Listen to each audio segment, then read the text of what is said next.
1, 2, 3. Welcome to She Rocked It. This is the place where ladies are talking about the ways we're blazing our trails and the things that put the wind in our sails. Hey, it's Karen from She Rocked It. This conversation came from our Instagram Live interview series, so it may sound a little different than a regular podcast, but we really didn't want you to miss this incredible conversation. And if you aren't already, be sure to follow us on Instagram at She Rocked It. Enjoy and get ready to rock.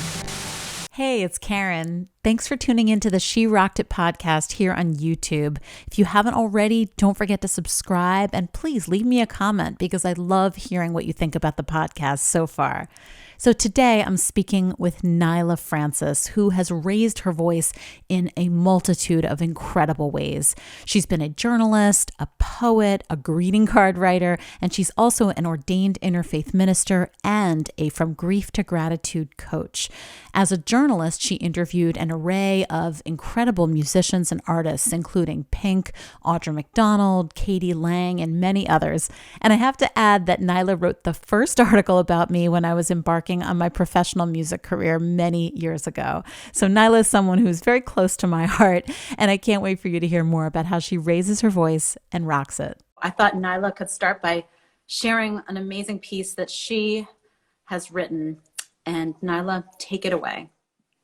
Woman, there is a story in your bones, tale of all you've longed for, abandoned for the softness sold to you, a silence that spins desire into doubt, burns with the world you want. Today, I give you yes, an emerald ringed go. Promise there is room for unsugared truth, the wild under your tongue, because you are here, and here is a moment come to crown you, resplendent and infinite, a million lines unwritten, a myth born to unfurl. All my amazing women out there. I'm soaking up those words. I was trying to hold on to the language, unsugared words, was it? Unsugared. And the wild tongue, unsugared truth. Is that what it was? Yes, yes. I love that idea. I love the idea of it not being sugar coated. Tell me a little bit about that sentiment that you just expressed. Sounds like a beautiful way of embracing all that we are as women. Absolutely. Wow. And I love that, just the unsugared truth, because I mean, it's so stereotypical and ancient, this whole idea of woman being sweet and polite and not raising her voice and not taking up space and all the things that we have sort of been conditioned to box ourselves in with in society. Right. But it's like, what if you really spoke your truth, the raw, unvarnished truth, whatever has been wild under your tongue? Like, let that unfurl and create your own myth of who you want to be. Like, you don't have to be anybody else's story or expectation or stereotype. Just showing up fully as who you can be, who you want to be. And sometimes that just starts with telling one truth, just one truth that you have been keeping to yourself. I feel like expressing just one can open the door to you sort of more fully rooting yourself on your path and in all the deeper truths of you, and expressing that and showing up as that in the world. I love that. I feel like you're just putting a whole blessing, and of course you're an ordained interfaith minister as well as many other things, of just a blessing on this intention of truth telling and raising our voices, but that we can do it, like you said, with such honesty, and that it doesn't have to be super safe all the time. It doesn't have to be super pretty all the time, that we can embrace the wild and the messy and the unsugared. I love that. we're going to be real, guys. Like, that's like really so beautiful. And I hope that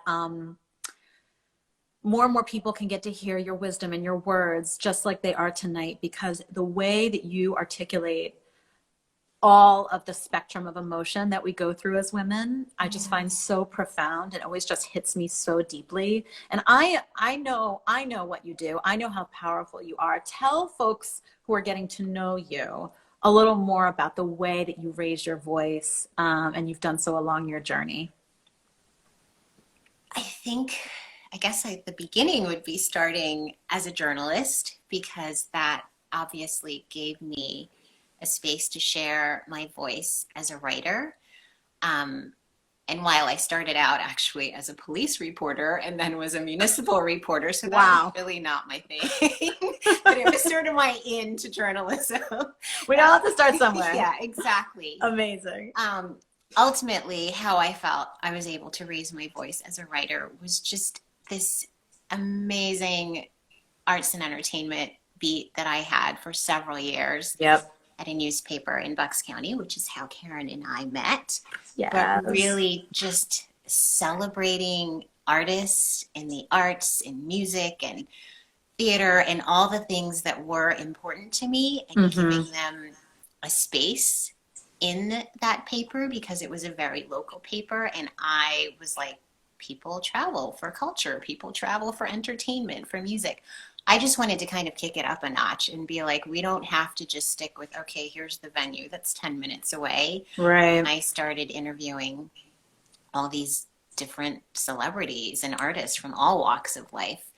And some big names like Elizabeth Gilbert and Pink and James Earl Jones and Brandi Carlile, and also people who were kind of under the radar.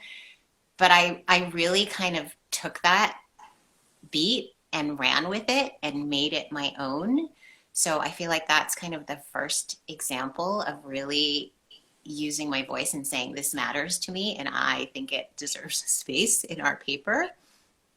And the other way that I did that was through writing my column, Life in La La Land. Amazing. Yeah, which was a column that I decided to write all about my life, which was kind of a bold and brave move to do. I mean, there were other columnists at the paper writing about their life, but I always felt like it was a little bit more distanced or detached, or sometimes it would be a little snarky, sarcastic, right? Use humor to kind of deflect. Not hard on your sleeve at all. Yes. And this was totally like, I am putting it all out there. Like, I wrote about losing my dad, my mom's partner dying, like my relationship and the ultimate demise of that relationship. I mean, it covered such a spectrum, and it was so honest and unfiltered. I remember even one of my editors saying to me once, because I wrote a very honest column about being with somebody who had cheated on me, and like just really unpacking a little bit what that had done to me, what I was still holding on to, like, and my editor being like, oh my God, I would never share all of that in public. Like, you're so brave to do that. But I feel like what's been so important to me is helping people to raise their honest voice, to like really speak their heart and speak to the things that are a struggle for them, that, you know, cause them grief, cause them sorrow, the things that they don't think their space to share. I just have to ask, like, real quick too, because like this is so incredible what you've written and shared, and talking to these amazing artists and doing this. All right, I'm from Bucks County. I happen to know that it's not the most diverse community. I would say that you probably were among the few Black people in that newsroom. I just want to have some real talk. What? The only? Let's have some real talk. So let's also give you a little even more credit for saying, I'm going to raise my voice in a very brave way. Can you just give us some real talk about that and that experience? I mean, I just feel like I'd love to hear your perspective on that. Yeah, I think, obviously, in my perspective, I honestly think the fact that I was so real and genuine is what people related to. It wasn't even a matter of me being Black or my race. For most of the readers that I knew who would because people would email me and tell me the most personal things. I would be walking around town and people would come up to me and be like, oh my God, like this happened to me. And when you wrote about it, that made me feel so seen. And so I didn't really, I felt personally, I knew that it was kind of a radical thing to be doing in such a white bread suburbia town and newspaper, but I didn't ever feel hemmed in by that, or sort of like people were critiquing me or whatever. I mean, the only thing anybody ever said to me, because this was another thing, like, you know, usually you have your column sig, which is the photo that goes with your column, and it's sort of very polished and, you know, and I had a photo that I wanted to use for it that was just taken like impromptu. This photographer grabbed me one day and he was testing out his new camera equipment. He was like, do you mind just like having me take a picture of you? And he did. And it was just me laughing, and I had an afro, and it was all kind of whatever. And I remember that photo. Yeah. And when it came to my column, I was like, that's the photo I wanted to use. And my editor was like, are you sure? And I was like, yeah. And I felt like even that was making a statement. Like, here I am, Black woman rocking her natural hair. Boom, right there on the front page of the features section. What gives you that confidence? I'm talking about, you know, for across any kind of women, I feel like sometimes feel like they have to shrink or play smaller. I know sometimes when I've shown up in the workplace, I feel like I have to be buttoned up and put on a certain face. What gave you the confidence to show up in just your full glory? I think a big part of it is honestly like my joyful personality. I'm constantly letting myself be led by joy, and that kind of inspires me to just like walk into a space and be like, here I am. I love that, led by your joy. Yeah. Wow. And trust somehow that what I have is relevant and I have something to offer, and that there's space for it. Like on a deeper level, I honestly don't know where that comes from, because I was a super shy kid. You could not get me to say boo to anybody. Like, I was not the person in class raising my hand to answer questions. I didn't want to talk to anybody or put myself out there.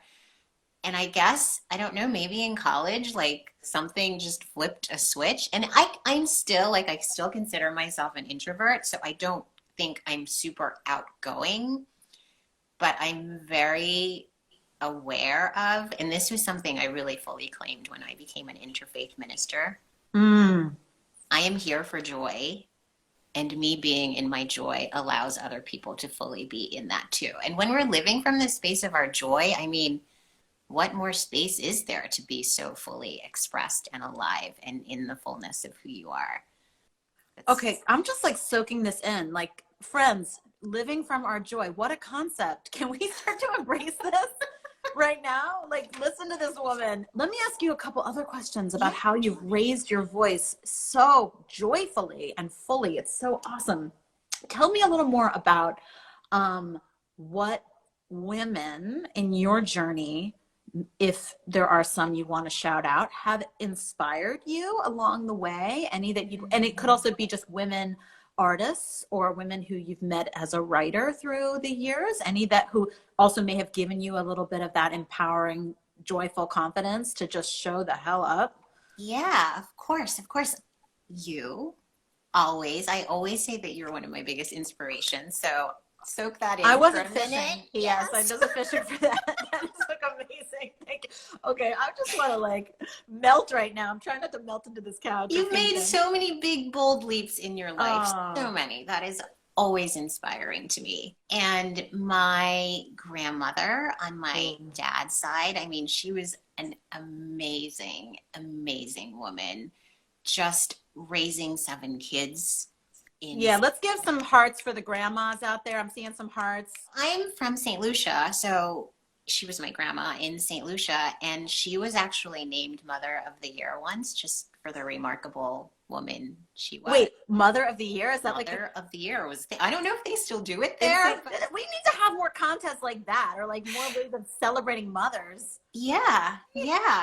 And she was raising her kids. She worked. She she just did so much, and she did it with such strength and resilience and also joy. Like when I think about her, I remember her as a very joyful person who loved to sing and just loved spoiling all her grandkids and just like was always so happy to be around us.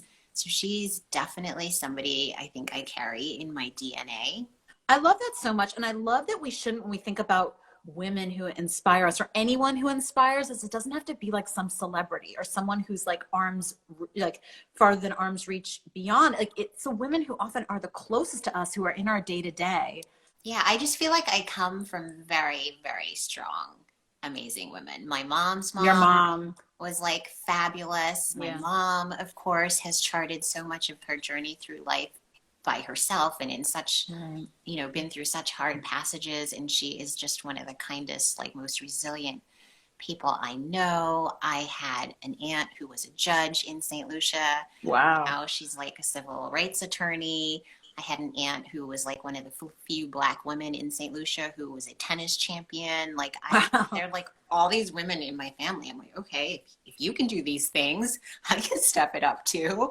So like personally, I feel like I draw a lot of inspiration from the women who are in my life. I mean, even my grief clients, I know we haven't gotten into grief yet. Yeah, tell us a little bit about that work. So you were talking about your career as a journalist. We know you're an Yes. amazing writer. Now give us a little bit of the journey. Go back a little bit. Yes. So I was a journalist for many years, and then I left journalism and became a greeting card writer. Yes. Still do. And one of the most fulfilling things that I have started doing in recent years is becoming a grief coach and a death midwife, which talk about voices, like raising voices and encouraging people to raise their voice, encouraging people to speak their pain and to honor the painful parts of their life and their losses. We are such a grief phobic and death phobic society. Like to kind of bring grief out from underneath the covers and say, it's okay that you're sad. It's okay that you're mourning the person you lost. And it's been a year, 5 years, 10 years, 20 years, however long it's been. Like you're entitled to mourn them for as long as you want, to carry that grief for as long as you want, to be in your pain. Give voice to that grief. Yeah. The unsugared truth. Exactly. Yes. And to say, I'm not okay. I feel like that is such hugely important work because this society just wants to rush us past our grief. Like it's all especially right now. I mean, with all of the loss that we faced as a nation this past year, I mean, where has the grief, the time to give voice to grief, where has that been? We have had no spaces really, have we?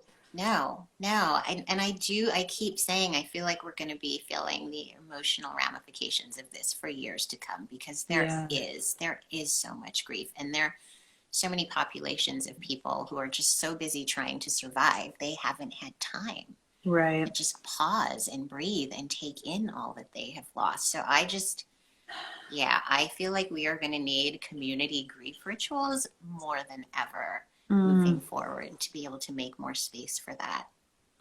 Well, I think what's so amazing that you've done is you've been able to use your gift of words and of giving voice in such a spectrum of settings. I mean, from birth to marriage, weddings, you've officiated weddings. And in the context of weddings, you're using your gift of words to write vows, if I'm not mistaken. And you're there in the one of the most high stakes moments of people's lives. Like, don't mess up, don't trip on your words too much. So just any other thoughts you have about why you answer that call of using your voice in these deeply profound moments? Part of it has definitely been my personal journey of losing people close to me, like my dad and my mom's partner, my grandparents and aunt. So just kind of walking my own personal grief journey and noticing along the way how many spaces didn't feel safe to share or talk about my grief, and how we are encouraged to just like move on, move on, move on. I mean, when I was at the paper, because I wrote very openly about my grief journey, I had a reader leave me a voicemail one day that was like, oh my God, all you ever write about is your dad and Lou, who was my mom's partner. And, you know, I've lost people too. You just move on. And my dad hadn't even been dead for 6 months. Wow. Don't you love when people, and I think someone in the comments said, has anyone ever tried to censor you or hold you back? And there you go, get a reader who's like, you know, telling you not to share your story, basically. Yeah. Wow. And I mean, but to me, I felt like that probably triggered something in her, that I could be so transparent and open about my journey and grieve in front of all these people who were reading my column, when maybe she had never, not never, but maybe hadn't been able to, or didn't even know what it was like to fully grieve.